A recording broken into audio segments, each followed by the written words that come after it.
I carabinieri del Norm di San Donà hanno arrestato un 31enne albanese per traffico e detenzione di stupefacenti con l'aggravante della quantità. Sono stati infatti sequestrati ben 31 kg di marijuana che sul mercato avrebbero fruttato circa 150.000 euro. Il 31enne, già noto alle forze dell'ordine, è stato fermato dai militari dell'Arma verso le 7 della mattina, mentre viaggiava a bordo della sua auto a San Donà di Piave, suo comune di residenza.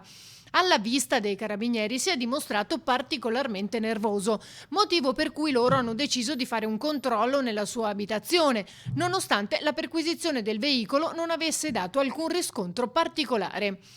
In effetti hanno fatto bene ad approfondire i controlli perché una volta in casa, in una stanza chiusa a chiave al piano mansardato, hanno trovato 4 borsoni con 48 buste termosaldate di vario peso, da 1 etto a 1 chilo, per un totale di 31 kg di marijuana, insieme ad un bilancino di precisione e un cellulare utilizzato con ogni probabilità per la gestione del traffico illecito, tutto sequestrato. Lo stupefacente sarà sottoposto ad analisi approfondite per capire quale possa essere il canale utilizzato per l'approvvigionamento, mentre il 31enne è stato condotto nel carcere di Santa Maria Maggiore a Venezia su disposizione del PM della Procura.